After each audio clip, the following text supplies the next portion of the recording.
సర్వచైతన్యరూపాం తాం ఆద్యాం విద్యాంచ ధీమహి బుద్ధిం యా నః ప్రచోదయాత్. సృష్టౌ యా సర్గరూపా జగదవన విధౌ పాలినీయా చ రౌద్రీ సంహారే చాపి యస్యా జగదిదమఖిలం క్రీడనం యా పరాఖ్యా పశ్యంతి మధ్యమాథో తదను భగవతీ వైఖరీ వర్ణరూప.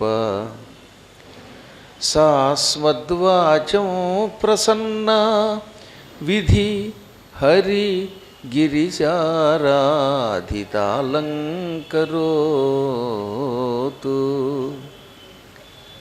శుక్లాంబరధరం విష్ణుం శశివర్ణం చతుర్భుజం ప్రసన్నవదనం ధ్యాయేత్ సర్వవిఘ్నోపశాంతయే. వందే గురుపదద్వంద్వమవాంగ్మానసగోచరం రక్తశుక్లప్రభామిశ్రమతర్క్యము త్రైపురం మహః. నారాయణం నమస్కృత్య నరం చైవ నరోత్తమం దేవీం సరస్వతీం వ్యాసం తతో జయముదీరయేత్. సచ్చిదానందరూపాయ విశ్వోత్పత్యాదిహేతవే తాపత్రయ వినాశాయ శ్రీకృష్ణాయ వయం నుమః.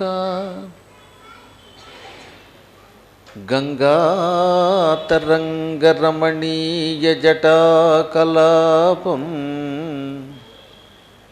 గౌరీనిరంతరవిభూషితవామభాగం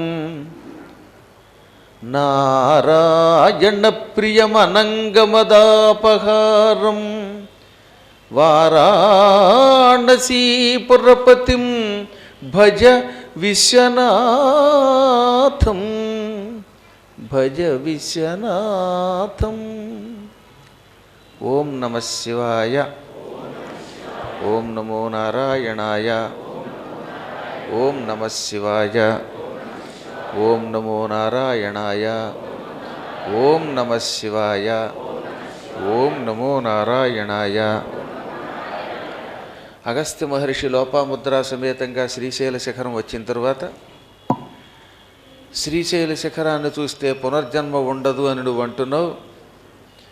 అదే నిజమైతే ఇంకెందుకు కాశీకి వెళ్ళడం? కాశీలో మరణిస్తేనే ముక్తి. అదే శ్రీశైల శిఖరం చూస్తే పునర్జన్మ ఉండదు. చూడడం తేలిక, మరణించడం కొంచెం కష్టంతో కూడింది కదా అని లోపాముద్ర అడగ్గా అప్పుడు ఆయన సమాధానం చెబుతూ, శ్రీశైల శిఖరం చూడడం వల్ల, తరచుగా వెంకటాద్రికి వెళ్ళడం వల్ల, శోణపర్వతానికి వెళ్ళడం వల్ల, అహోబల క్షేత్రానికి వెళ్ళడం వల్ల, నీలపర్వతం మీద ఉన్న కామాఖ్యాదేవిని దర్శనం చేసుకోవడం వల్ల, హరిద్వారం వంటి మోక్షపురాలకి తిరగడం వల్ల ఏదో ఒక జన్మలో కాశీలో మరణించే యోగం వస్తుంది. ఆ మరణం వల్ల వాడికి ముక్తి వస్తుంది. కాశీ సాక్షాన్మోక్ష క్షేత్రం.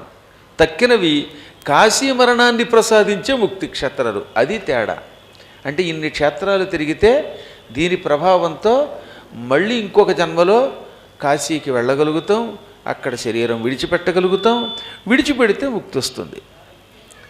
కాబట్టి ఈ పునర్జన్మ ఉండదంటే అంతరార్థం మళ్ళీ ఇంకో జన్మలో కాశీలో మరణించి యోగం ఇస్తుంది అని గ్రహించాలి. తీర్థములు చాలా ఉన్నాయి. బాహ్య తీర్థములు, మానసిక తీర్థములు అని తీర్థములు రెండు రకాలు. బాహ్య తీర్థములు అంటే బయటకు కనబడేవి. ఈ హరిద్వారము, అక్కడికి వెళ్ళి గంగా స్నానం చేయటం, ద్వారకా నగరం వెళ్ళి సముద్ర స్నానం చేయడం, లేదా అయోధ్య వెళ్ళి అక్కడ ఉన్న సరయూ స్నానం చేయటం, అక్కడ దేవతా దర్శనం చేయటం, ఇవన్నీ బయటకి కనబడుతున్న తీర్థములు. అందువల్ల వీటిని బాహ్య తీర్థములు అన్నారు. ఈ బాహ్య తీర్థములతో పాటుగా అంతస్తీర్థములను ఉంటాయి. మానసిక తీర్థములను కూడా వాటిని పిలుస్తారు. మానసిక తీర్థం లేనినాడు బాహ్య తీర్థం ఇవ్వవలసిన ఫలితం ఇవ్వదు. దానికో ఉదాహరణ చెప్పారు.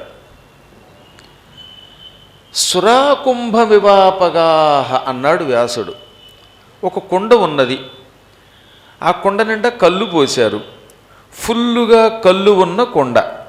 ఆ కుండకి పైన మూతి కట్టి దాని మీద మీరు గంగాజలంతో అభిషేకం చేయండి, పంచామృతాలు పోసి అభిషేకం చేయండి, తీర్థం పోసి అభిషేకం చేయండి. ఈ కుండ శుద్ధి అవుతుందా? అవ్వదు. ఎందుకంటే లోపల కళ్ళు ఉంది.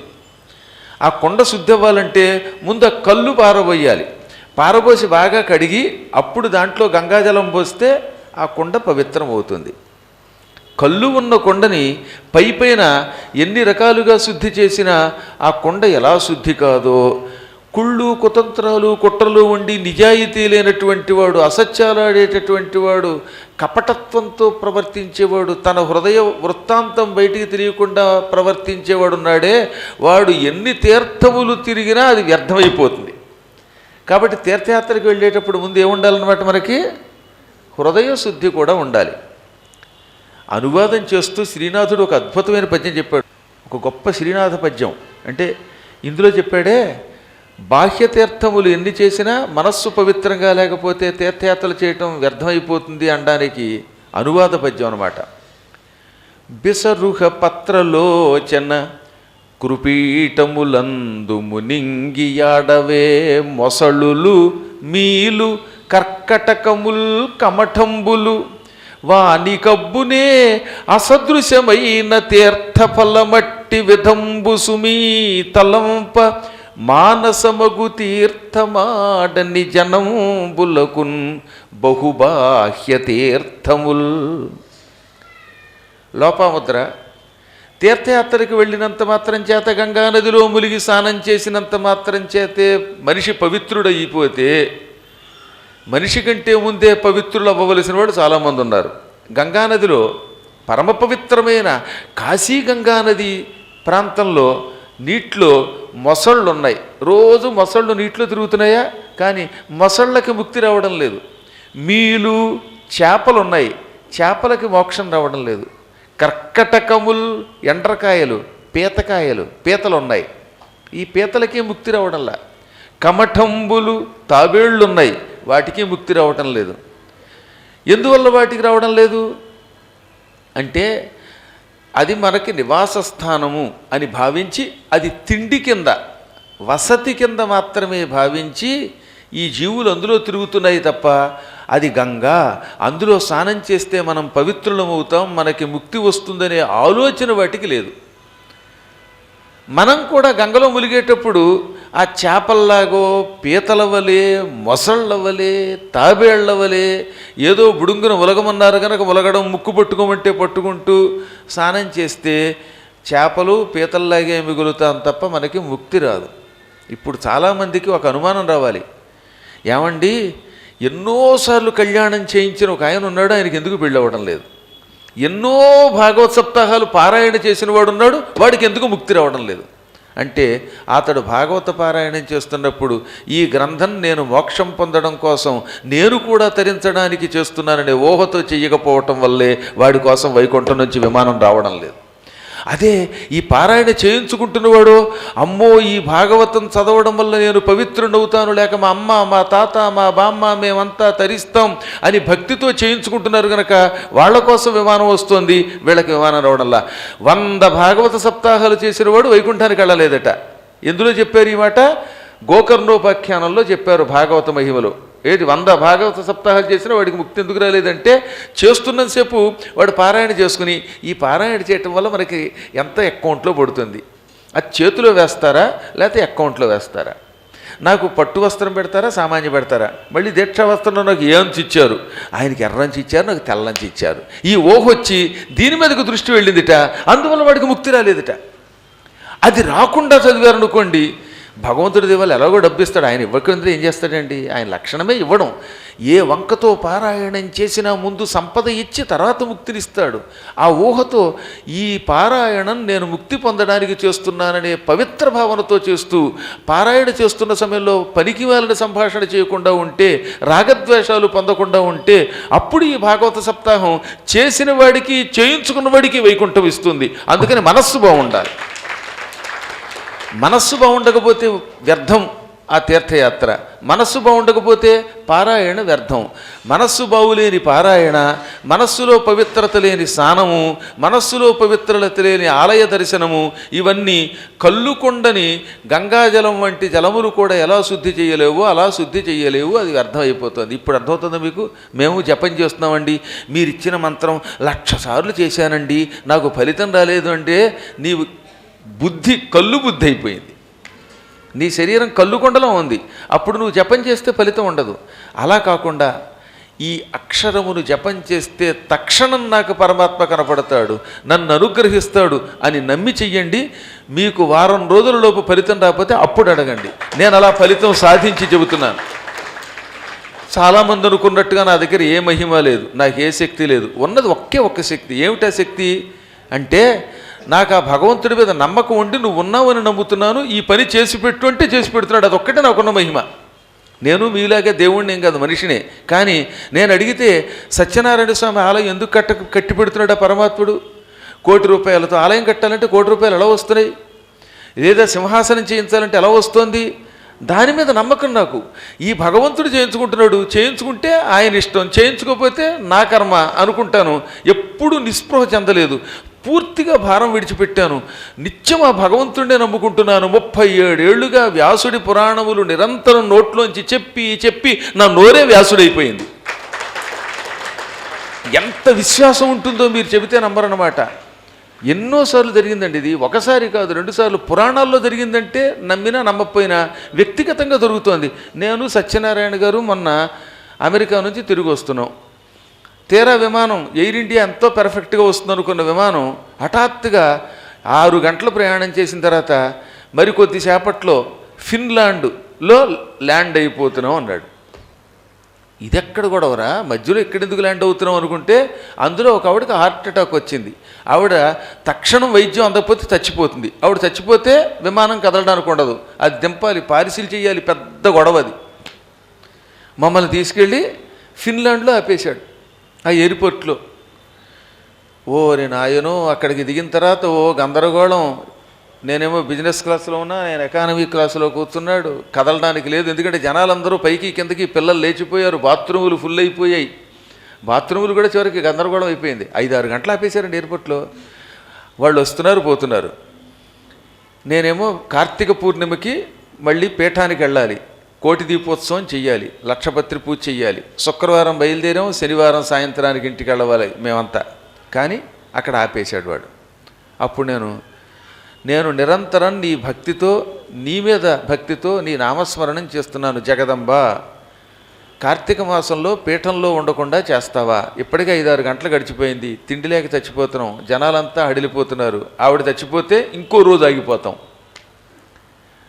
కిందకి దిగడానికి ఉండదు. పైగా ఈ ఎయిర్పోర్ట్లు ఎలా ఉంటాయంటే, ప్రమాదవశాత్తు విమానాలు ఆపితే కిందకి దిగనవరు, బయటవాడు లోపలికి రాడు. అది ఎంత సచ్చే చావు ఆలోచించండి. చావు కంటే చచ్చే చావు. పావు గంట తిరగలేదండి. అమ్మవారికి నమస్కారం చేసిన తర్వాత ఆవిడికి బాగుపడిపోయింది, ఆవిడ హాయిగా ప్రయాణం చేయొచ్చు, మరో పావు గంటలో ప్రయాణం అవుతుందన్నారు. కేవలం ఇదంతా పావు గంటలో జరిగిపోవడమే కాదు, హాయిగా మమ్మల్ని తీసుకొచ్చారు. ఇంతకు పూర్వం కంటే బాగా ద్రాక్షారసం ఇచ్చారు, అవేవో పళ్ళు మొక్కలు ఇచ్చారు, కడుపు పట్టి అన్ని పళ్ళు ఇచ్చారట. ఇది చెప్తారు, తెగ తిండి పెట్టారండి. ఇందాక తిండి లేదన్న వాళ్ళు ఇప్పుడు ఎక్కువ పెట్టారండి. మళ్ళీ కొత్త తిండి అందులోకి పట్టుకొచ్చారట, ఫ్యూయల్ నింపారట. మళ్ళీ హాయిగా వచ్చి ఢిల్లీలో దిగిపోయాం. కానీ సాయంత్రం 5:50కి వెళ్ళవలసిన విజయవాడ ఫ్లైట్ ఏమైంది? మేమంతా 8ంటికి ఎయిర్పోర్ట్లో దిగడం వల్ల ఆ ఫ్లైట్ వెళ్ళిపోయింది. ఇప్పుడు ఎయిర్పోర్ట్లో ఏం చేయాలి? కానీ వాళ్ళు వచ్చి, స్టాఫ్ వచ్చి, తప్పు మాది గనక రేపు ఉదయం 6 గంటల ఫ్లైట్కి మిమ్మల్ని అందరినీ ఎక్కించేస్తున్నాం అన్నారు. అందరికీ టిక్కెట్లు మళ్ళీ కొత్త బోర్డింగ్ పాసులు ఇచ్చారు. ఉదయం 6 గంటలకల్లా మేమంతా వచ్చాం, ఎక్కేసాం, హాయిగా ఇంటికి వచ్చేసాం. ఏదో ఒక 5-6 గంటలు లేట్ అయినా ప్రయాణం ఏ ఇబ్బంది పడలా. ఒక్కసారి అమ్మవారి నామస్మరణ చేసుకున్నంత మాత్రం చేత మా ప్రయాణం అస్తవ్యస్తం కాస్త సమస్తం అయిపోయింది, సుఖంగా వచ్చేసాం. ఎప్పటికప్పుడు ఇదే మా జీవితంలో జరుగుతూ ఉన్నది. ఆయనైతే అడిలిపోయారు. ఎందుకంటే ఆయన శరీరంలో నిజామాబాద్లో ఉన్నటువంటి బోధనలో ఉన్న చక్కెర కర్మాగారం అందులో ఆయన కడుపులో ఉంది. ఆ కర్మాగారమైనా మూసేస్తారు కానీ ఇది మూయడానికి లేదు. దానివల్ల ఎన్నో నీరసాలు వస్తాయి పాపం. నిజంగా అడగండి, షుగర్ పేషెంట్లు చెప్పే బాధలు వింటూ ఉంటే భగవంతుడా ఈ రోగం ఎవరికీ రాకుండా చెయ్యని రోజుకోసారి దండం పెడుతూ ఉంటాను నేను. కళ్ళు తిరిగిపోతాయట, నీరసం వస్తుందిట, జ్ఞాపశక్తి తగ్గిపోతుందిట, నాలుక తడబడుతుందిట, అన్ని శక్తులు ఉడిగిపోతాయి. అసలు వార్ధక్యమే దరిద్రం అనుకోండి. వార్ధక్యం వల్ల వచ్చే బాధలు అన్నీ ఇన్ని కావు. అవి మీరు చూస్తున్నారు, నేను చూస్తున్నాను. నేనంటే ఎప్పటికీ యంగ్గానే ఉంటున్నాను, అలాగే ఉండాలని కోరుకోండి. మీరందరూ కోరుకుంటే నాకు అలాగే ఉంటుంది. కానీ చాలామంది ఉన్నారు పాపం. ఇప్పుడు ఈ అబ్బాయి చూడండి, ఇంత ఈ చిన్న ముసలితనంలో, ఏది ఓ 70 ఏళ్ళ ముసలితనంలో ఆ పాప ఈ పాప వీళ్ళంతా ఎంత బాధపడిపోతున్నారు. కూర్చుంటే కాళ్ళు నొప్పులు, ఈ కాలిలాగా ఈ కాలిలాగా. ఏదో ఉపన్యాసం చెప్తున్నాను నేను, ఇలాగే కూర్చున్నాను 2 గంటలు. వాళ్ళు మాత్రం ఈ కాలట ఆ కాలిటు పెట్టుకుంటున్నారు. పడుచు వాళ్ళు ముడుచుకుంటున్నారు, ముసలి వాళ్ళు ఇంకా నేల మీద కరుచుకుంటున్నారు. ఈ పరిస్థితులలో మానవుడికి వేళకి తిండి లేకపోతే ఎంత కష్టం, మరిన్ని కష్టాలు. అలాంటి వాళ్ళకు కూడా భగవన్నామం వల్ల ఎప్పటికప్పుడు శుభం కలుగుతున్నది. ఇది ఎందుకు వస్తుందంటే విశ్వాసం వల్ల. భగవంతుడి మీద ఎంత ఎక్కువ విశ్వాసం ఉంటే, ఎంత ఎక్కువ నమ్మకం ఉంటే, ఎంత ఎక్కువ భక్తి ఉంటే మనకు అంత బాగా ఫలితం వస్తుంది. దానికి ఇది ఒక ఉదాహరణగా చెబుతున్నాను అన్నమాట. అందుకని ఈయన ఏమన్నాడు, గంగలో స్నానం చేసేటప్పుడు ఆహా ఇది పరమ పవిత్రమైన గంగ, ఇది శివుడి జటాజూటం నుంచి వచ్చిన గంగ, ఇది సాక్షాత్తు విష్ణు పాదాల నుండి పుట్టిన గంగ, ఈ గంగలో స్నానం చేసినంత మాత్రం చేతనే మేము తరిస్తాం అని నమ్మకంతో సంకల్పం చెప్పుకు స్నానం చేస్తే ఆ గంగా స్నాన ఫలితం వల్ల ముక్తి పొందుతాం తప్ప ఇవి నీళ్ళేమో, దీనిలో డ్రైనేజీ కలిసిందేమో, నాకు చలి పడదేమో, చన్నీళ్లలో స్నానం చేస్తే రొంప వస్తుందేమో, రొంప వల్ల దుంప తెగుతుందేమో అనుకుంటే దుంపలన్నీ దిగిపోతాయి. అందులో అక్కడికి వెళ్ళాక భయపడకండి. నేను నిజం చెప్తున్నానండి, కటిక చలిలో కూడా ఇది గంగ అని నమ్మకంతో స్నానం చేస్తే అసలు జలుబు చేసే నాకు జలుబు చేయలేదు. ఇంట్లో కూర్చొని వేడి నీళ్ళు స్నానం చేసిన వాళ్ళందరికీ జలుబు చేసింది.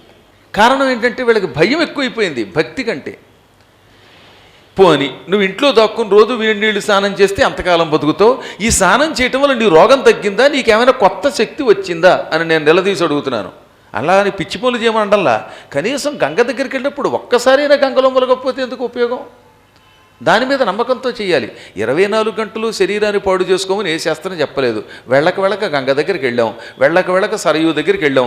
మొదటి రోజు చివరి రోజైనా ఆ సరయూలో నదిలోనో గంగలోనో స్నానం చేయకుండా ఇంట్లో కూర్చుంటే ఈ జన్మలో వచ్చిన రోగం మరి 100 జన్మలైనా నీకు తగ్గకుండా నీ వెంట వస్తుంది. కనుక ఈ భవరోగాలను తొలగించుకోవటానికి అత్యంత భక్తితో, నియమనిష్టలతో, నమ్మకంతో స్నానం చెయ్యాలి.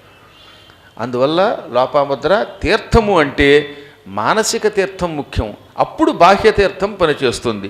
సత్యం తీర్థం, క్షమా తీర్థం, తీర్థమింద్రియ నిగ్రహ, సర్వభూత దయాతీర్థం, తీర్థమార్జవమేవచ.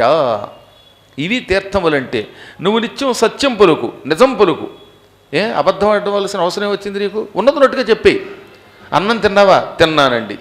తినలేదా? తినలేకపోతే తినలేదండి చెప్పు. నేనండి తింటాననుకోండి అని గొడుగుతాడేంటి పిచ్చాడు? గొడగడం ఎందుకు? తిన్నావా? తిన్నాను. తినలేదా? తినలేదు. కొంతమంది అంతే, టిఫిన్ తిన్నారా? తినేస్తాను అంటే వాడు తిన్నాడో లేదో నాకు తెలియదు. అయ్యా ఇక మీదట అలాంటి గొణుగుడు వద్దు. సత్యం కుండ బద్దలు కొట్టినట్టు చెప్పు. నాయనా పొద్దున్న అన్నం తిన్నావా? తిన్నాను. తినలేదనుకోండి, తినలేదండి. ఇంతే, ఉన్నదన్నట్టు చెప్పు. అన్ని వేళ వద్దు, కొన్ని సమయాల్లో ఉంటాయిలండి. అప్పులప్పారావులు వచ్చి ముప్పులు తెచ్చిపెడుతున్నప్పుడు మాత్రమే తప్పనిసరి పరిస్థితుల్లో అసత్యం ఆడాలట. అనగా ఏమిటనమాట, ఒకడు రోజు వచ్చి 100 రూపాయలు అడుగుతాడు, పుచ్చుకుంటాడు. కానీ పుచ్చుకున్నప్పుడు 100 ఇమ్మంటే నా 100 అంటాడు. అలాంటి వాడి దగ్గర తప్పనిసరి పరిస్థితుల్లో జేబులో 100 ఉన్నా నా 100 నా దగ్గర లేదు, ఇందపో అని పంపించేయచ్చు. అది డబ్బు పాడైపోతున్నప్పుడు తప్పనిసరి పరిస్థితుల్లో ఆడే అసత్యం. అది అత్యావశ్యక స్థితి. అందుకే ఏమన్నాడు, దానం ఇచ్చేటప్పుడు సర్వనాశనం అయిపోతున్నప్పుడు అసత్యం ఆడితే దోషం కాదన్నారు. ధనం నాశనం అయిపోతున్నప్పుడు అసత్యం ఆడచ్చు. ఉట్టినెందుకు అసత్యం ఆడడం? కాబట్టి నిత్యం సత్యం పలుకు, అది గొప్ప తీర్థం. ఇంద్రియాలను అదుపులో పెట్టు, అది గొప్ప తీర్థం. ఇతరులను క్షమించు, ఓర్పుతో ఉండు వాళ్ళ దగ్గర. అన్నిటికీ ఇతరుల మీద పడిపోక అనవసరంగా. వాడికి అన్నం పెట్టాను, నీకెందుకు కోపం? వాడికి అన్నం పెడతావా, వాడికి కాఫీ ఇస్తావా, వీడికి టీ ఇస్తావా అని నా మీద పడితే ఉపయోగం ఉంది, నీ మీద పడితే ఉపయోగం ఉంది. ఇతరులకు ఏదన్నా చేస్తూ ఉంటే ఓర్పుతో ఉండాలి, క్షమించగలగాలి. అప్పుడు అది గొప్ప తీర్థం అవుతుంది. ప్రాణులు తప్పులు ఎవరైనా చేస్తారండి. తప్పు చేసిన వాడిని ఇక క్షమించను, నువ్వు చావవలసిందే అనకూడదు. నాయన తప్పు చేసావు, బాగుపడరా అని బాగుపడ్డానికి అవకాశం ఇచ్చి వీలున్నంత వరకు దయ చూపించి క్షమిస్తే ఆ సర్వభూత దయ అదొక గొప్ప తీర్థం. ఆర్జవము అంటే రుజుత్వం, సరైన మార్గంలో వంకర టెంకర తోవలో కాకుండా స్ట్రైట్ ఫార్వర్డ్గా ఉండాలి. అలా సరి అయిన మార్గంలో రుజుప్రవర్తనతో ఉండడం గొప్ప తీర్థం. దానం తీర్థం, దమః తీర్థం, సంతోషస్తీర్థం ఉచ్యతే. ఎన్ని మంచి పాటలు చెప్పారు. అంతో ఎంతో దానం చేస్తున్నారు కదా మీరు. ఏ బంగారమో సింహాసనానికి ఇచ్చారు, లేదా ఇంకేదో పుస్తకం కొన్నారు, ఏదో ఆవిడకు అన్నం పెట్టారు, ఓ గుడికి బాగు చేయడానికి ఎంత డబ్బులు ఇచ్చారు, మీకు తోచింది. అది ఎంతైనా అవ్వచ్చు మీ శక్తిని బట్టి. కొండంత ఇవ్వక్కర్లా, రవ్వంతిచ్చిన ఆ దానం గొప్ప తీర్థం. ఇంద్రియ నిగ్రహం తీర్థం. సంతోషం గొప్ప తీర్థం అంటండి. ఎప్పుడు సంతోషంతో ఉండండి. సంతోషస్తీర్థం ఉచ్యతి అని అగస్త్యుడు లోపాముద్రతో 71వ శ్లోకంలో చెప్పాడు, అధ్యాయం 6లో. అది కూడా కాశీఖండంలో. ఎందుకో తెలియదు, కొంతమంది ఎప్పుడు ఏడుస్తూనే ఉంటారు. మీరు వాడికి 10 రూపాయలు ఇచ్చేశారు అంటుంది పెళ్ళాం. 10 రూపాయలు ఇచ్చినందుకు వీడు 10 రోజులు ఏడవడం ఎందుకు చెప్పండి. ఈ 10 రూపాయలు నువ్వుతో చచ్చిపోయాక పట్టుకెడతావా? వాడెవడికో అన్నం పెట్టేట, అదొక ఏడుపు. ఇంకొకడు భార్యని నువ్వు మీ అమ్మకి కాఫీ ఇచ్చావు, లేకపోతే వాళ్ళకి ఇది ఇచ్చావు అని తిడతాడు, అదొక గొడవ. కొంతమంది అదో పిసిని కొట్టాళ్ళు ఉంటారండి. పొరపాటున పెళ్ళాం తనకి తెలియకుండా ఎవరికైనా కాస్త మజ్జిగో కాఫీయో టీయో ఇస్తూ 3 రోజులు నిద్రపోరు, వాళ్ళు ఏడుస్తారు. అప్పుడు వాళ్ళంతా నరకానికి పోతారు. అప్పుడు సంతోషించాలి. ఆహా భార్యామణి, నువ్వు ఎంత గొప్పదానివి, పక్కవాడికి కాఫీ ఇచ్చావా, అందువల్ల నేను ఎంతో ఆనందపడ్డానన్నావా, నువ్వు తీర్థయాత్రకు వెళ్ళినట్టే. కాబట్టి సంతోషం గొప్ప తీర్థం అండోయ్. ఈరోజు నుంచి చెప్పండి, ఏమిటి సంతోషము? మహాతీర్థం. అంతకంటే గొప్ప తీర్థం లేదు. ఎలా ఉన్నా ఆనందించండి. పక్కవాడిలా గోప మీద కొడితే కూడా ఆనందించండి, కానీ రెండోసారి కొడితే మాత్రం మీరు కూడా కొట్టి ఆనందించండి. వాడిని కొట్టి కూడా మీరు ఆనందించాలి, ఏడవకూడదు. కాబట్టి మొత్తం మీద ఎలా ఉన్నా సరే, వాడిని కొట్టినా మీరు కొట్టినా, తిట్టినా తిట్టించుకున్నా ఎప్పుడు సంతోషంతో ఉండాలన్నమాట. సంతోషం గొప్ప బలం. సగం బలం కాదు, పూర్తి బలం సంతోషమే. నాకు బాగా నచ్చిన శ్లోకం ఈ 71 అనమాట. దానం తీర్థం, దమః తీర్థం, సంతోష తీర్థం ఉచ్యతే. ఈ 3 గొప్పవన్నమాట. ఇంద్రియ నిగ్రహం, బాహ్యేంద్రియ నిగ్రహం దమము, శమము అంటే అంతరింద్రియ నిగ్రహం. ఈ దమము శమము గొప్ప తీర్థం, దానం గొప్ప తీర్థం, సంతోషం గొప్ప తీర్థం. ఎన్నిసార్లు పాడి వినిపించానండి సతీ సుమతిలో పాట. ఇప్పుడు కనీసం 50 సార్లనే పాడానా. ఆ పాట ఎందుకంత గొప్పదంటే అందులో జీవం ఉన్నది, అందులో ఒక గొప్ప పటుత్వం ఉన్నది, పాడుకోవడానికి పనికొచ్చే పాట. దానం ధర్మమే వేదాల నీతి సారం, నీ దానం నీ ధర్మం నిరుపేదల జీవాధారం. దానం ధర్మమే వేదాల నీతి సారం. జపమాచరించే జడధారి కన్నా దానాలు చేసే సంసారి మిన్న. జపమాచరించే జడధారి కన్నా దానాలు చేసే సంసారి మిన్న. నిరతాన్నదానమే నీ పెన్నిధానం, నీ దానం నీ ధర్మం నిరుపేదల జీవాధారం. దానం ధర్మమే వేదాల నీతి సారం.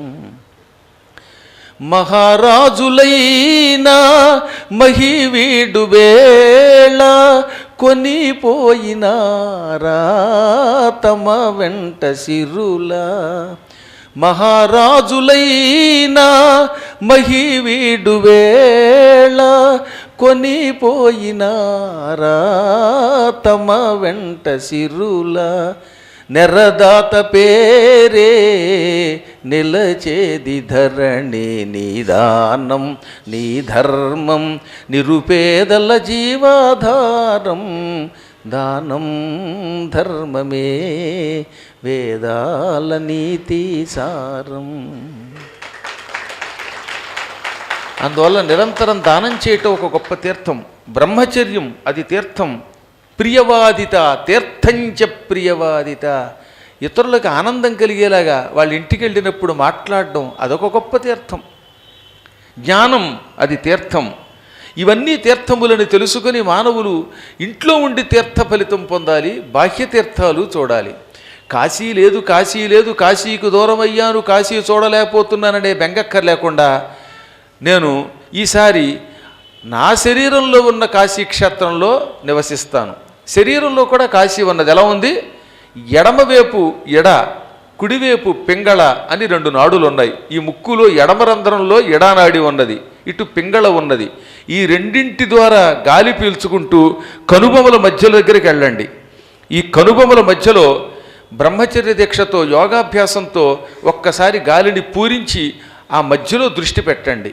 అనగా అలా చూస్తూ కనుబొమల మధ్యలో పరమాత్ముడు ఉన్నాడు అని భావించండి. ఈ భ్రూ మధ్యలో నాసాగ్రం పైభాగంలో వారణాసి క్షేత్రం ఉన్నది.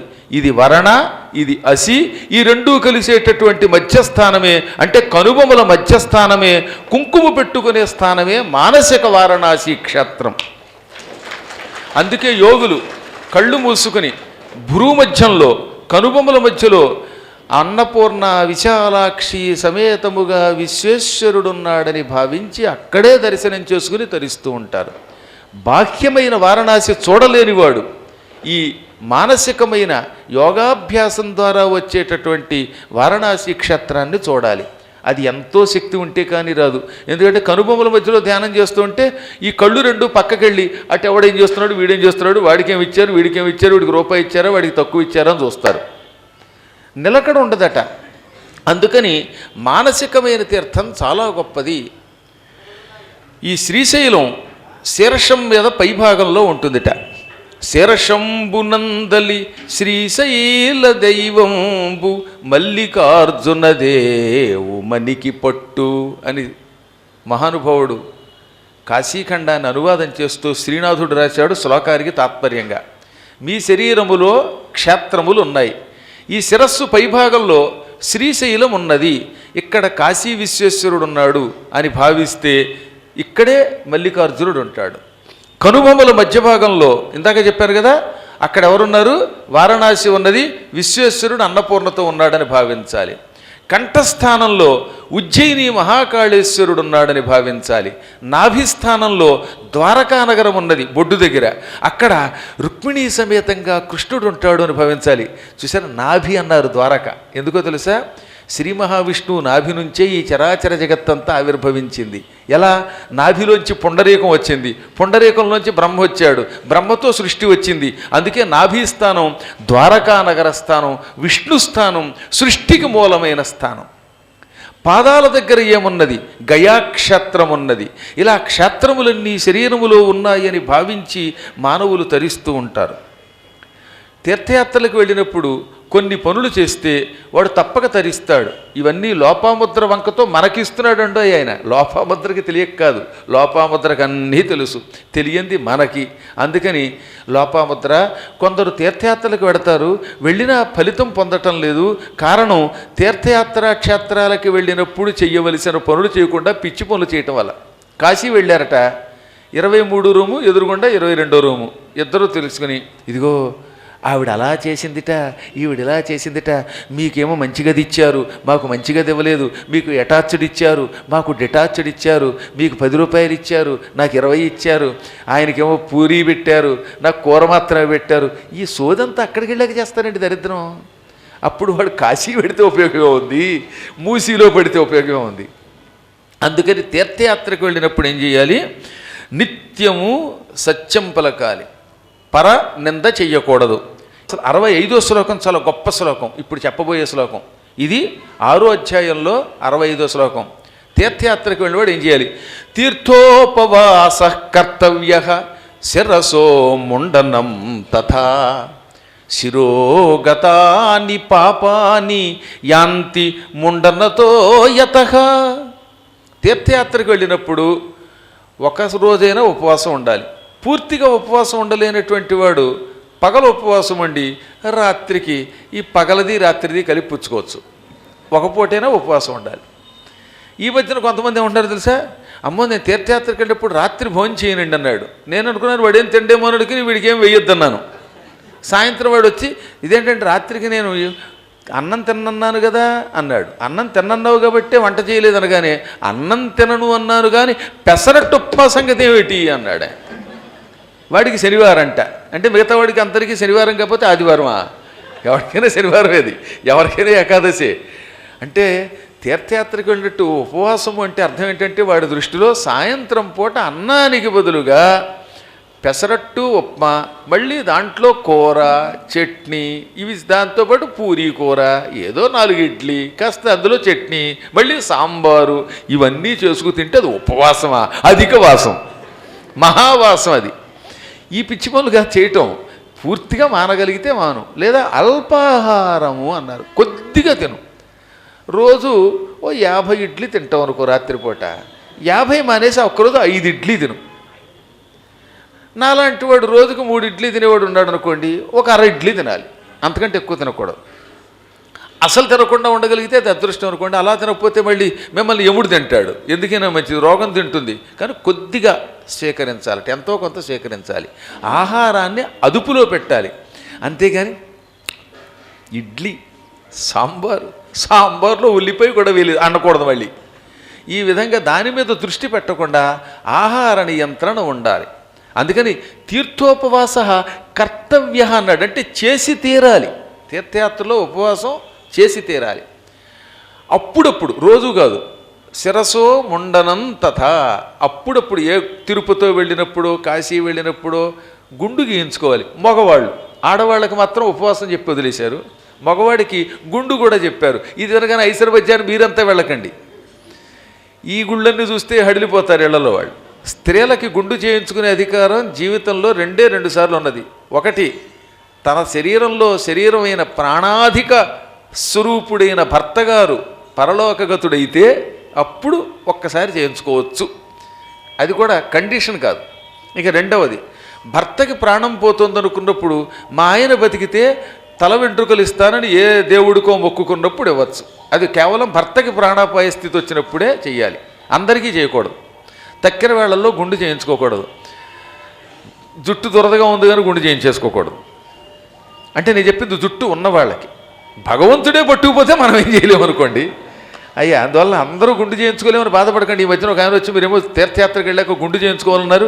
ఏదండి గుండు? నా తల విభూతి పండు అన్నాడు. విభూతి పండులో నున్నగా ఉంది, ఆయన ఏం చేయించుకుంటాడు ఇప్పుడు? కాబట్టి అలాంటి వాడు బెంగెట్టుకోదు. ఆయన సుధాకర జుట్టు తీయించుకోలేదని బెంగెట్టుకోదు. వెంకటేశ్వరుడే పట్టుకుపోయాడు. ఆ వెంకటేశ్వరుడు పట్టుకుపోయినప్పుడు మనం we need not worry about our గుండు. కాబట్టి ఉన్నప్పుడు అప్పుడప్పుడు గుండు చేయించుకో. ఇంకా తర్వాత ఏమిటి, అసలు గుండె ఎందుకు చేయించుకోవాలో చెప్పారు ఇప్పుడు 2వ పాదంలో. పాపములన్నీ ఈ జుట్టును ఆశ్రయించుకుంటాయట. శిరోగతాని పాపాని అంటే తలను ఆశ్రయించుకోవటము అనగా తల మీద ఉన్న వెంట్రుకలలో మన పాపాలు చేరతాయి. అందుకే జుట్టు పోలిగాళ్ళు అని ఉంటారు కొందరు. ఇలా విచిత్రంగా దువ్వుతారు.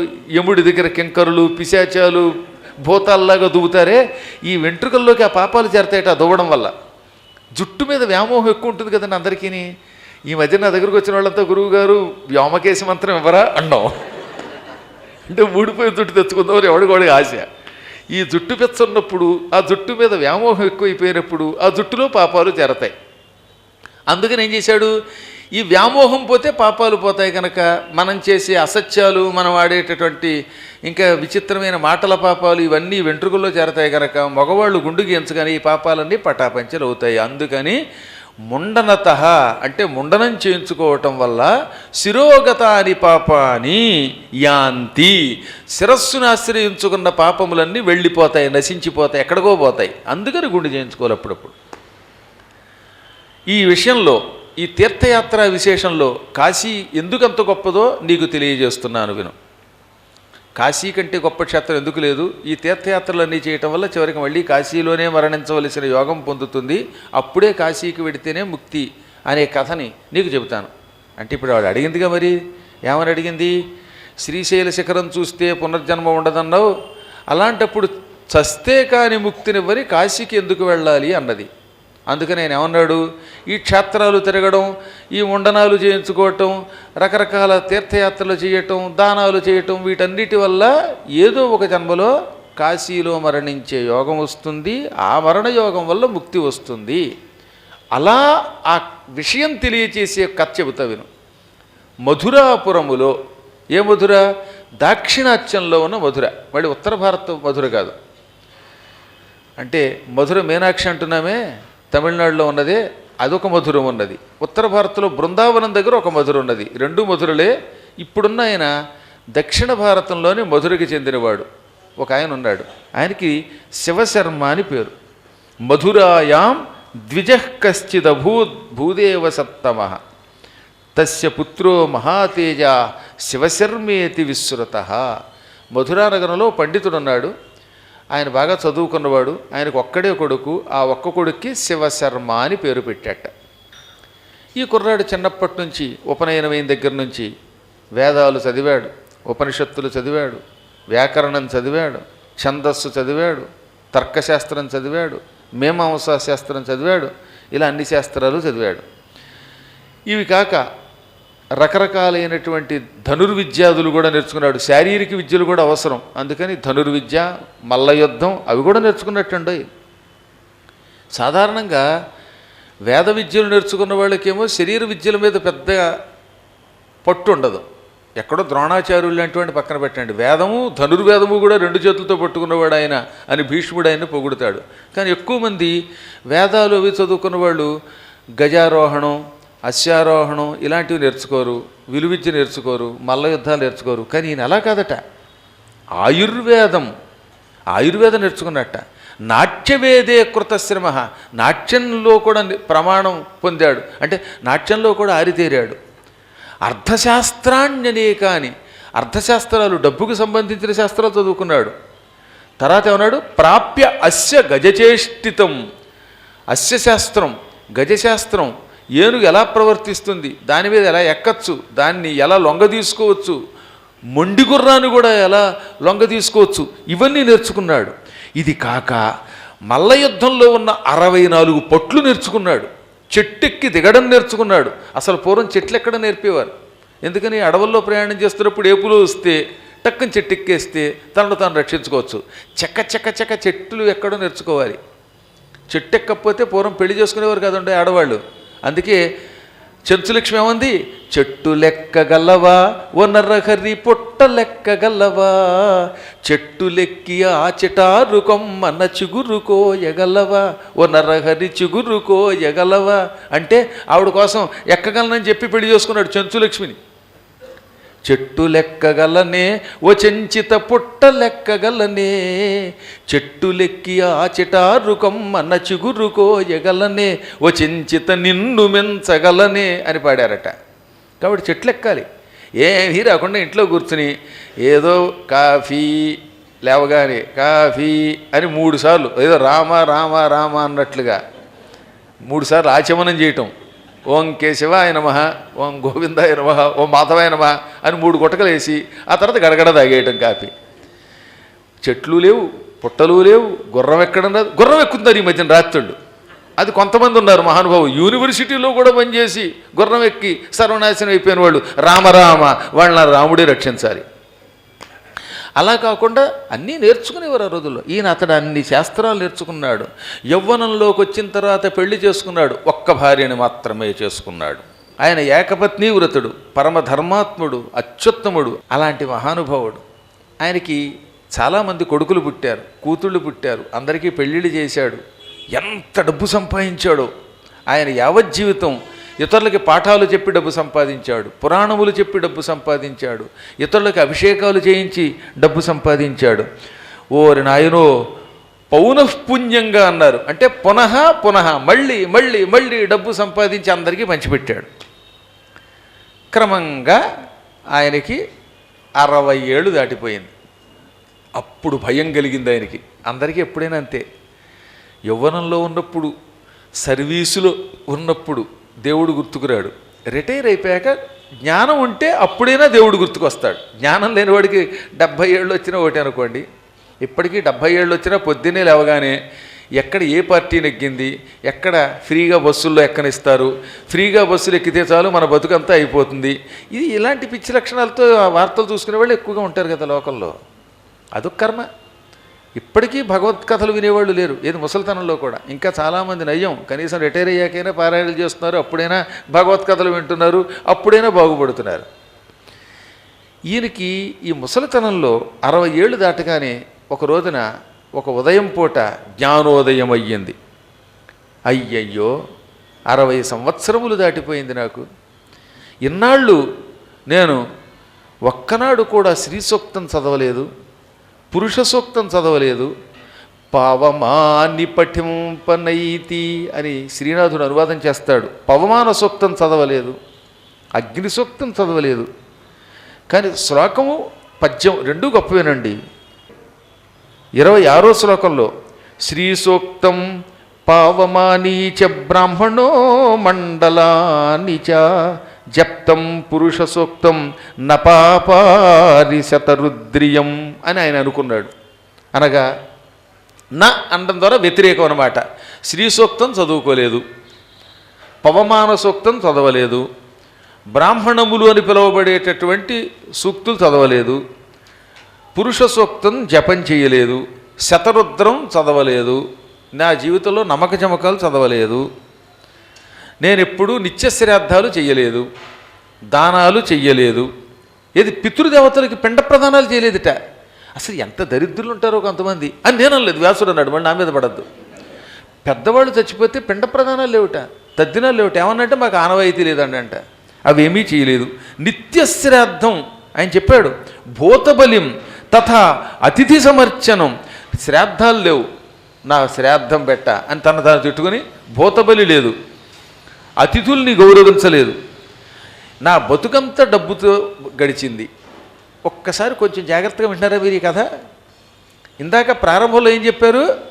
ఆయన వేదాలు చదివాడు, శ్రీ సూక్తాదులన్నీ వేదంలో ఉన్నవి, పవమాన సూక్తాలన్నీ వేదములే, ఆయనకి రాని శాస్త్రం లేదు. ఇప్పుడు ఆయన ఏమంటున్నాడు? నేను శ్రీ సూక్తం చదవలేదు, పురుష సూక్తం చదవలేదు, పవమాన సూక్తం చదవలేదు, నేను శ్రాద్ధం పెట్టలేదు అంటే ఏంటండి?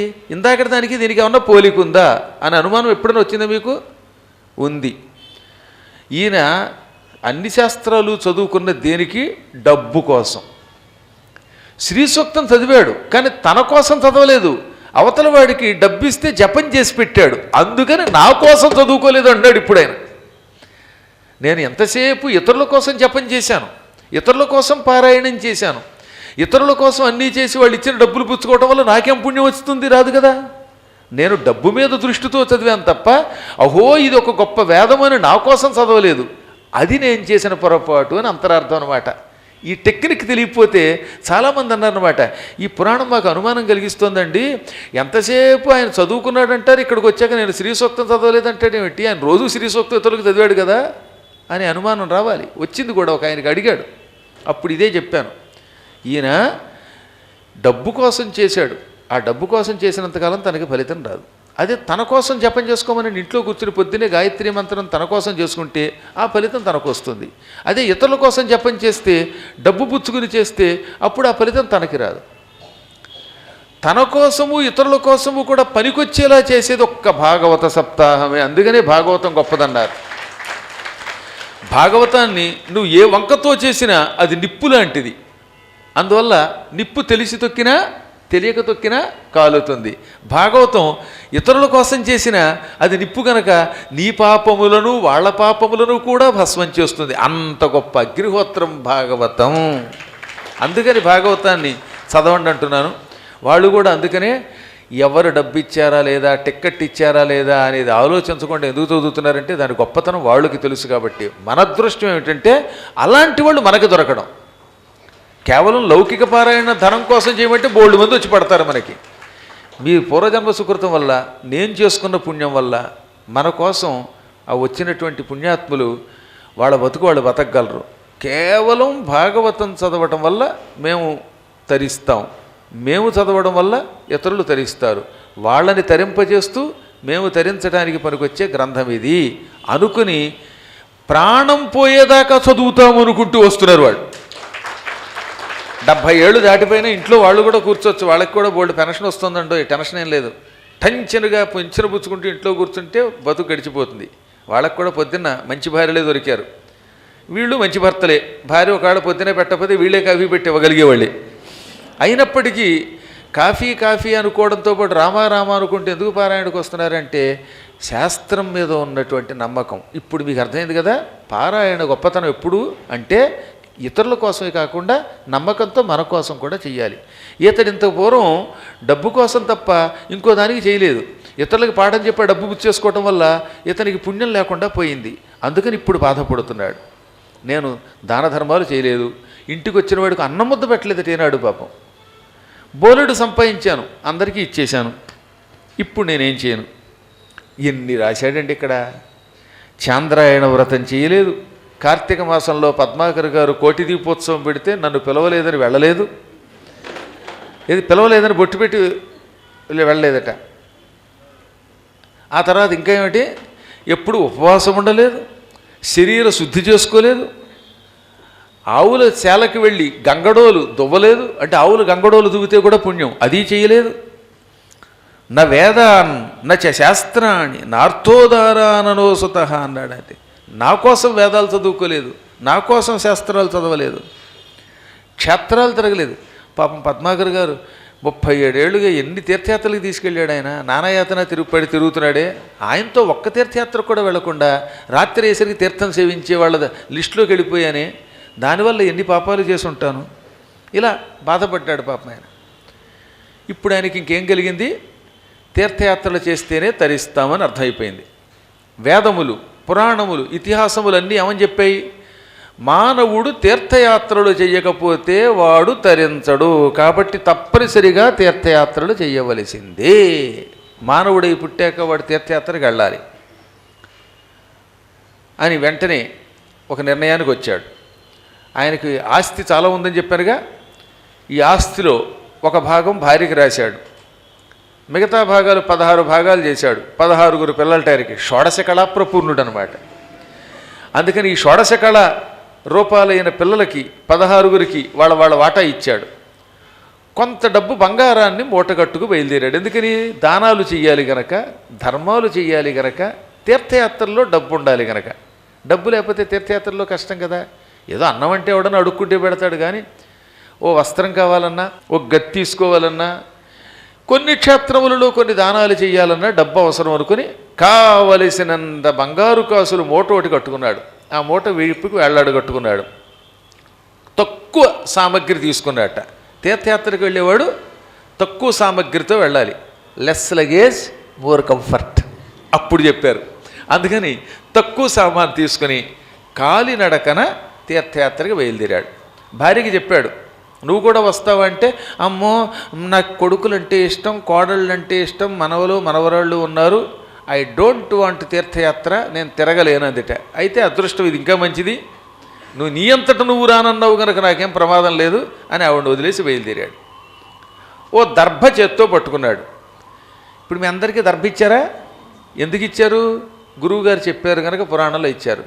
దర్భ చేత్తో పట్టుకొని స్కాంద పురాణం వింటే, అందులో కాశీఖండం వింటే అటువంటి వాడు 100 అశ్వమేధయాగములు చేసిన ఫలితం పొందుతాడు. తీర్థయాత్రలకు పెడుతున్నప్పుడు ఒక్క దర్భను తనతో పట్టుకెళ్ళాలట. ఏం చేయాలి? ఒక దర్భకు ఆ శక్తి ఉంది, ఎందుకని అడక్కండి. తీర్థయాత్రలకు పెడుతున్నప్పుడు దర్భని మీ బాక్స్లో పెట్టుకోండి, మీ జేబులో పెట్టుకోండి. జేబులో క్రెడిట్ కార్డులు, డెబిట్ కార్డులు, సెల్ ఫోన్లు ఇవి ఎలాగో పెట్టుకుంటారు, వద్దన్న. ఒక దర్భ పెట్టుకుంటే ఆ యాత్రలో వచ్చే దోషములు మనకు అంటవు, మైల అంటదు. ఆ యాత్రలో రైల్లోనో విమానంలో మీతో ఎవరు కూర్చున్నారో ఏం తెలుసు? ఏటి సూతకం వాళ్ళు, ఆ సూతకం వాళ్ళు, ఈ సూతకం వాళ్ళు, బయట ఉన్నవాళ్ళు, ఉండని వాళ్ళు అందరూ కూర్చుంటారు. ఈ దోషాలు దర్భం ఉండడం వల్ల మనల్ని అంటవు. మనతో ఉన్న ఏ పుస్తకము, దేవతామూర్తి, సింహాసనం, మన బట్టలు ఇవి అపవిత్రములు కాకుండా చేసే శక్తి దర్భకున్నది కనుక మీరు ఏ విదర్భ వెళ్ళినా దర్భను పెట్టుకెళ్ళండి. అందుకని దర్భ చేత్తో పట్టుకుని పురాణం విన్నా, దర్భ పట్టుకుని తీర్థయాత్రకు వెళ్ళినా అనంత ఫలితం పొందుతామని తెలుసు కనుక అది పుచ్చుకున్నాడు ఆయన. చేత్తో పట్టుకుంటే కష్టం కనుక, గరుగ్గా ఉంటుంది కనుక అది విశ్వనాథ్ గారిలాగా పిలకలో పెట్టుకున్నాడు. పిలకంటూ ఉంటే పెట్టుకోండి, పిలక లేకపోతే ఏం చేయాలి? చెవిలో పెట్టుకోవాలి. ఏమండోయ్, చెవి ఉందే మీకు? చెవి ఉన్నవాళ్ళు చేయొద్దండి, చెవిలో పెట్టుకోండి దర్భ. ఏదో ఒక విధంగా దర్భ అలా పట్టుకుంటే ఎన్నో పుణ్యాలు వస్తాయి. ఒక ఆయన ఏమిటంటున్నారు అన్నాడు ఇలా పెట్టి. చెవి ఉందా అని అడిగితే చెవి ఉందా అంటే ఇలా పెట్టి ఏమిటంటున్నారు అన్నాడు ఆయన. కాబట్టి చెవి ఇలా ఉంటే కాదు, ఈ లోపల కూడా ఉండాలి. అందుకని దర్భపుచ్చుకు బయలుదేరి ఆయన చేశాడు, యాత్రకు బయలుదేరాడు. ఇప్పుడు ఈయనకు అనుమానం వచ్చిందండో, భారతదేశం అఖండ భారతదేశం ఆ రోజుల్లో అంటే ఎంత పెద్దదో, పాకిస్తాను, చైనా, బంగ్లాదేశు, ఆఫ్ఘనిస్తాను ఇవన్నీ కూడా మనవే. ఇంత భూమండలంలో ఎన్ని క్షేత్రాలున్నాయో ఎవరైనా లెక్క పెట్టగలరా? ఇన్ని క్షేత్రములు కొద్ది కాలంలో చూడగలమా? పైగా నాకు మోర్ దాన్ 60 ఏంటంటే 70 కూడా వచ్చేయాలండి ఆయనకి. ఈ వయస్సులో ఎన్ని యాత్రలు చేయగలను? పోనీ పద్మాకర్ గారు అంటే ఆయనతో పెడితే ఎన్నో లాభాలు ఉన్నాయి. కొందరిని ఫ్లైట్లో తీసుకెడతారు, కొందరిని రైల్లో తీసుకెడతారు. మళ్ళీ ఆ రైల్లో కూడా జనరల్ కంపార్ట్మెంట్లో ఇదివరకు ప్రయాణం చేసిన వాళ్ళు కూడా ఆయనతో పెడితే ఏసీ కంపార్ట్మెంట్లో వెళ్ళొచ్చు ఆయన అనుగ్రహం వల్ల. శనివారపేట దాటిన వాడు కూడా స్విట్జర్లాండ్ ఎడతాడు అనుకుంటూ ఆయన లేడు కదా, ఇప్పుడు నేను కాలినడకన తీర్థయాత్రలకు వెళ్ళాలి కదా, ఆ వెళ్ళేవాడిని ఎన్ని తిరగలుగుతాను, ఆయువు తక్కువైపోతోంది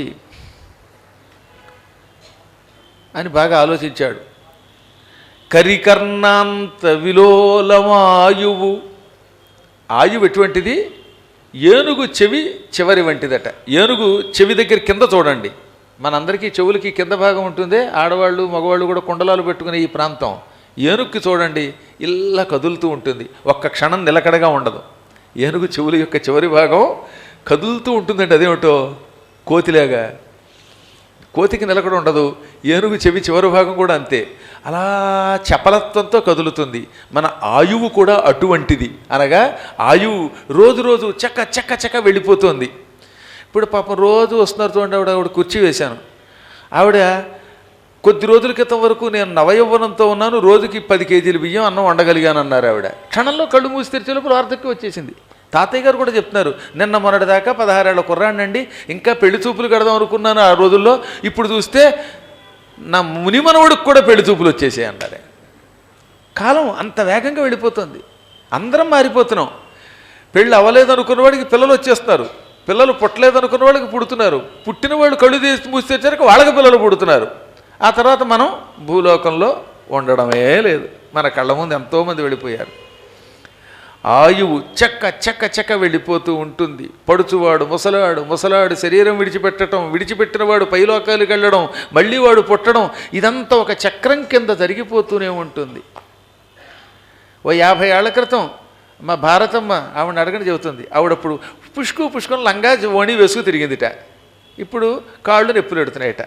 ఏమయ్యో నాకు పూర్వంలో లేదయ్యో కాళ్ళు నొప్పులు పెడుతున్నాయండి. మరి ఏం చెప్పేస్తాం, 70 ఏళ్ళు వస్తే కాళ్ళు నొప్పులు ఎట్టకపోతే, ఒళ్ళు నొప్పులు ఎట్టకపోతే ఏమైపోతాయి? అలా మారిపోతాం మనం. ఇలాంటి మనం తీర్థయాత్రలు ఎన్ని చెయ్యగలము అనుకున్నాడు ఆయన.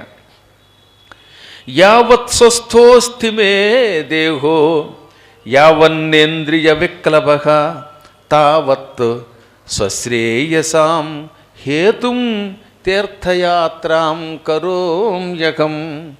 శరీరములో ఓపికన్నంత వరకు నేను యాత్రలు చెయ్యగలను. ఒంట్లో ఓపికన్నంత వరకు యాత్ర చెయ్యాలి. ఒంట్లో ఓపిక ఉండడమే కాదు, ఇంద్రియములు కూడా వైక్లభ్యం పొందకుండా ఉండేలోపు తీర్థయాత్రలు చేయాలి. ఒక్కొక్కప్పుడు మన శరీరంలో ఓపిక ఉండొచ్చు, కానీ ఇంద్రియాలు పటుత్వంతో ఉండవు. చీకటి పడితే కళ్ళు కనిపించవు. పళ్ళు కొంతమందికి 25 ఏళ్లకే కదిలిపోతాయి, అప్పుడు తినలేరు. చెవులు కొందరికి అస్సలు వినపడదు, అంటారు. నిజంగా జరిగింది, అన్నానని ఎవరుకోవద్దు. ఈ మధ్యన ఒక ఆయన అన్నానికి కూర్చున్నాడు. ఆయన ఏది ఇంత పిండాకుడు తగలయ్యి అన్నాడు భార్య మీద కోపంతో. దాంతో ఆవిడకి మండిపోయింది. నన్ను ముండకూడు కంటావా అని కర్రట్టు కొట్టింది. ఎందుకంటే ఆవిడకి వినపడదట. ఇది జరిగింది నా కళ్ళ ముందు. ఇంకక్కడి నుంచి వాడు కొట్టుకుంటారు. నన్ను పిలిచి నన్ను కుర్చీలో కూర్చోబెట్టి ఇద్దరు కొట్టుకుంటున్నారు. అందుకని నేను ఇక ఇంట్లోంచి బయలుదేరి వెళ్ళిపోదామండి అంటే, అదేమిటండి గురువుగారు అలా వెళ్ళిపోతారు, మా ఆయన ఒట్టి దరిద్రుడండి అని ఆవిడ, మా ఆవిడ ఒట్టి దౌర్భాగ్యాలని మళ్ళీ మొదలెట్టారు. ఈలోపు పాపం ఆ రమేష్ అని ఉంటాడు డాలస్లో అనమాట, గురువుగారు ఈ తగదా తేలదండి అని కారెక్కిని తీసుకుపోయాడు. ఇది అమెరికాలో జరిగింది. పైగా అక్కడ కూడా ఇవే తిట్లు ఎక్కడికెళ్ళినా మారవండోయ్. ఎందుకంటే ఇక్కడే నేర్చుకున్న తిట్లు, ఇక్కడే నేర్చుకున్న అట్లు, ఇక్కడ నేర్చుకున్న చివాట్లు, అమెరికా వెళ్ళినా అవే తిట్లు, ఆంధ్ర వెళ్ళినా అవే తిట్లు, తెలంగాణ వెళ్ళినా అవే తిట్లు, ఉత్తర భారత్ వెళ్ళినా అవే తిట్లు. కాబట్టి వినపడకపోతే కొన్ని ఇబ్బందులు. అందువల్ల ఇంద్రియములు పాడైపోకుండా ఉండగా, చెవులు పనిచేస్తూ ఉండగా, కాళ్ళు కీళ్ళు కళ్ళు ఒళ్ళు పనిచేస్తూ ఉండగా, శరీరం వికల్పం పొందకుండా ఉన్నంతలో ఓపికన్నంతలో తీర్థయాత్రలు చేయాలి. అన్ని తీర్థయాత్రలు చెయ్యలేము కనుక అయోధ్య, మధుర, మాయా, కాశీ, కాంచీ, హ్యవంతిక, పురి, ద్వారవతి చైవ సప్తైతే మోక్షదాయిన అని పెద్దలు చెప్పిన ఈ 7 క్షేత్రాలన్నా చూద్దాం అనుకున్నాడండోయ్. అదొక అదృష్టమే కదా. అందుకని ఆయన ఏమనుకున్నాడు, కనీసం 7 మోక్షపురాలు చూస్తాను. ఆ 7 మోక్షపురాలు ఏమిటి? అయోధ్య, 2 మధుర, 3 మాయా అంటే హరిద్వార్, 4 కాశీ, 5 కాంచీ, తర్వాత అవంతి అన్న ఉజ్జయిని అన్న ఒకటే, ద్వారకాపురము. ఈ పురములైనా చూద్దాం. ఇవి 7 మోక్షపురాలు. ఈ మోక్షపురాలకి తీర్థయాత్రకి వెడితే అప్పుడు నేను బాగుపడతాను. ఇంతకాలం కొడుకు, మనవడు, మనవరాలు, ఈ దిక్కుమాలందరితో తిరిగి నా జీవితం అంతా పాడు చేసుకున్నాను. అసహ్యకరమైన జీవితం గడిపాను, భవబంధాలతో గడిపాను. ఇప్పుడైనా భవబంధం దగ్గరికి వెడదాం అంటే శివుడి బంధం దగ్గరికి వెడదాం అనుకున్నాడు ఆయన. ఈ భవబంధం నుంచి భవబంధం దగ్గరికి వెళ్ళాలనుకున్నాడు. మొదటిది భవబంధం అంటే జన్మబంధం, రెండవ భవబంధం అంటే భవుడు అంటే ఎవరు? శివుడు. ఆయన దగ్గరికి వెడదాం అనుకున్నాడు. ముందుగా ఎక్కడికి వెళ్ళాట ఆయన? అయోధ్య నగరానికి వెళ్ళాట. వెళ్లే ముందు ఆయన చాలా గొప్ప పని చేశాడు.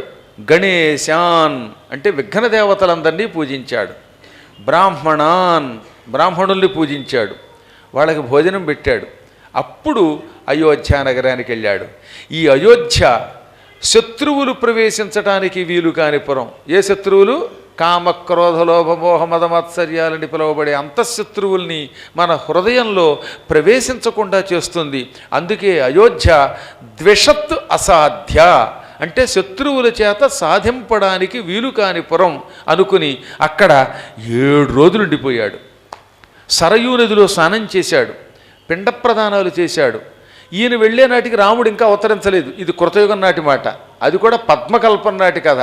అందువల్ల ఇంకా రామావతారం జరగలేదు. ఆనాటికి మహానుభావులైన ఇక్ష్వాకు వంశస్థులు ఉన్నారు అక్కడ. ఆ వంశస్థుల పరిపాలనలో ఉన్న దివ్యనగరంలో ఉండి స్నానం చేసి పిండ ప్రదానాలు చేసి దానాలు చేసి, ఆహా ఈ సరయూ నది గంగా నదికి ఉపనది, ఇది అత్యంత పవిత్ర నది, హిమాలయం నుంచి వస్తున్న నది, ఈ నదీ తీరంలో 7 రోజులు ఉన్నాను చాలు, 7 జన్మ పాపాలు పోయాయి అనుకున్నాడు. ఆ 7 రోజుల్లో పంచరాత్రము పోషిత్వ 5 రాత్రులు ఉపవాసం ఉన్నాడండోయ్. బ్రాహ్మణులకి దాన ధర్మాలు చేసుకున్నాడు. ఇక్కడి నుంచి ప్రయాగ క్షేత్రానికి వెళ్ళాడు. ప్రకృష్టమైన యాగం జరిగింది అక్కడ ఒకప్పుడు. అందుకని అంటే ప్రకృష్ట, యాగము జరిగింది కనుక అది ప్రయాగము. యజ్ఞనాం పునరావృత్తిర్న ప్రయాగార్ద్రవర్ష్మణాం అని సుస్పష్టంగా చెప్పారు. ప్రకృష్టం సర్వయాగేభ్య ప్రయాగం ఇది గీయతే. ఎన్నో యజ్ఞములు చెయ్యడం కంటే ఇక్కడికి అడుగు పెడితేనే మనం తరిస్తాం. అనగా నువ్వు 100 యజ్ఞాలు చెయ్యి, 1,00,000 యాగములు చెయ్యి, ఇన్ని యాగములు చేసినా రాని ఫలితం ప్రయాగ క్షేత్రానికి వెడితే వస్తుంది, గంగా యమునా సంగమానికి వెడితే వస్తుంది. అందుకని యజ్ఞము కంటే ఇదే ప్రకృష్టం కనుక అందువల్ల కూడా దీన్ని ప్రయాగ అన్నారు. ప్రయాగకి ఎన్నో డెఫినేషన్స్ ఇచ్చారు ఇక్కడ. ఒకటి, బ్రహ్మదేవుడు అక్కడికి వచ్చాడు, అక్కడ 1000 ఏళ్ళు యజ్ఞం చేశాడు. ప్రజాపతి అయిన బ్రహ్మ 1000 ఏళ్ళు గొప్ప యాగం చేయటం వల్ల దానికి ప్రయాగము అని పేరు వచ్చింది.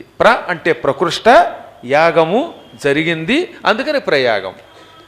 ఆ యాగం కంటే అక్కడికి వస్తే మనం తరిస్తాం కనుక అసలు ఆ క్షేత్రమే యాగం కంటే గొప్పది కనుక అందువల్ల కూడా ప్రయాగం.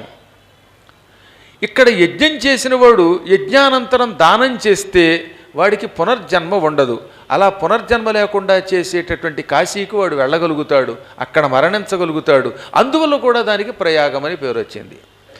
అక్కడ మీరు చేసే దానం, అక్కడ చేసే ధర్మం కొన్ని వేల యజ్ఞముల కంటే ఎక్కువ ఫలితం ఇస్తుంది. అందువల్ల కూడా ప్రయాగము అన్నారు.